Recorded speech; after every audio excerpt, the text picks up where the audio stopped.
What are the three biggest needs for the Niners this offseason? Let's go back and forth because I think there's five, and Okay. I don't want to take all of them. So I will actually, you start. Why don't you start? Your show. Sure. You start. Okay. I'm going to be consistent and stay on brand and say right tackle. Mike McGlinchey is serviceable. He's not bad, even though he does have these viral moments. And it's fair that you shouldn't be judged solely on those. But he's not a great offensive tackle. He's not particularly a good offensive tackle. If he were good, he could play on the left side. He is a serviceable right tackle on a team that gives their right tackle a whole lot of help, and I think the Niners could do better. So I'd like to see the Niners upgrade at right tackle, and that doesn't mean giving the job to Colton McKivitz. Sorry, Colton. Yeah, that's totally fair. That's totally fair. Yeah. Defensive tackle. I mean, Kinlaw is not the long-term answer at all. Yeah. So they need somebody. Armstead's getting close to 30 himself. So they need, and especially if they bring in Fangio and they are going to run a little bit of 3-4 under, I mean, you kind of need a fat daddy there. So do you think the Niners made a mistake not signing Ndamukong Suh last year? I mean, obviously, but just for the stretch run. He was on Philly. 1,000%. 1,000%. And that was a guy that I wanted, but I will, in all fairness, Ndamukong Suh came out himself and said that he chose Philly and San Francisco was second. So they did try. They did try. Got it. Fair enough. But yes, it would have been great to have him. I think it would have been a major difference maker. But yeah, I think they need it's a position that since Buckner has been gone, they need to figure out. And yes, they need somebody there. So defensive tackle.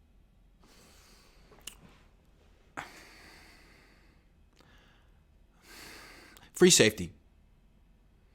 That was my second one. Yep. Okay. I love Deshaun Gibson. I love Jimmy Ward. It looks like they're not, like Jimmy Ward's going to be too expensive, and they're going to talk themselves into not bringing him back, and they'll probably re-sign Gibson, and he'll be cheaper. And I like Gibson, but he's older than Jimmy Ward. And at what point do you not bank on a 33-year-old free safety? Are they going to draft one? Would they bring back Jimmy Ward and let him play ball? Because the thing is, if you want Jimmy Ward, you could put him at free safety and then move him to nickel. You could play him at both. I'm sure he'd be willing to do that. If you played him as safety and played him like safety and asked him, hey, will you play nickel on third down? I'm sure he'd say yes. Do you not want that?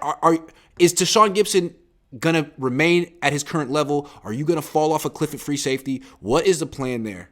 Because I know you got a great season from Gibson, but how long does that continue? Well, and they're both free agents, quite frankly. Yeah, so they need to, whether you bring one of them back or go get somebody else. I mean, they need somebody. They need somebody. Yeah. I'll say, and this is crazy, both the positions that I'm going with first are on the defensive line. For a team that goes heavy defensive line, they sure all of a sudden look thin here. They need a running mate for Bosa. They need to. Is Drake Jackson the guy? Minahu's probably going to be gone. Willis may or may not be back, but these are, kind of pieces that you plug and play.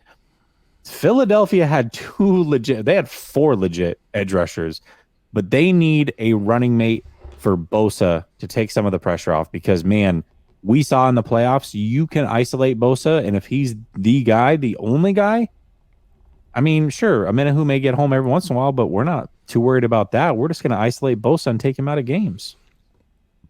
I got another position. Quarterback. Mm. And it's not because Brock isn't good, and it's not because Trey isn't good. I like both of them. I agree with the Niners. They're both starters. But I also think that the Niners can't be trusted to keep a quarterback upright and healthy. And they disagree, but I feel the way I feel. And as long as that's the case, then they need to bring in quarterbacks in droves. They need to have numbers at that position. And I don't care if they bring in 7th-round picks or whatever, because it seems like you never really know who's going to be able to function in this offense and hit the ground running. They need to bring in bodies. I trust them. If they can find Brock Purdy, I totally trust them. I'll give my suggestions, but I mean, Adam Peters knows better than me. They just have to address it, take it seriously. They got to bring in bodies. You can't be at the Josh Johnson level. You can't. You got to have 3 on the active roster and maybe 2 on the practice squad. Seriously. Yeah, that can't happen again. It cannot happen again. I agree. Yep. Last one I have is kicker. Bobby Gold's a free agent. Do you really want to pay him a ton of money when you've got many positions of need? I say you draft also, one of these. Robbie doesn't want to be on this team. You know that, right? Yeah, Robbie's been playing here against his will for years. Yeah, he has. Like, he has a wife and kids that don't live out here. They live in Chicago, and he said, Kyle, can I go home? I want to be with my family, please. And they're like, no. You signed a contract. We're trying to win a Super Bowl. And he's been like, okay.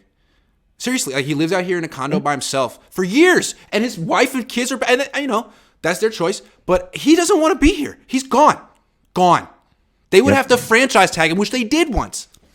Yeah, I hope they don't do that again. No. I mean, Robbie Gould's amazing. It's not because Robbie Gould is not a great kicker. I would love to have Robbie Gould back, but the money you're going to have to pay him when you've got so many other positions in need, I think you can draft a kicker, bring in a veteran, and then figure it out. Oh, that's true. He can't. Not even in warm-ups. He's Cornerback too, although I feel like they can re-sign Emmanuel Mosley, and Diamador Lenore really improved as the season went on. I mean, he went from giving up 50-50 balls to intercepting passes. I feel like I haven't given him enough props. That's the guy that I was really dogging him, and then he shut me up, and I feel like what I need to do is be like, yo, I see you, Diamador. I see you. You're killing it. Is Diamador your new Jimmy Ward? It could be. I mean, he stepped up big time in 2 playoff games, so I want him to be. I want him to be, for sure. I'll wait a little bit because I do think he's got some more tests in front of him coming up next year. He's also really slow, according to Brandon Ayuk. That was so weird. But, he actually played really freaking well after that. Yeah, he did. He really did. So maybe that's what he needed.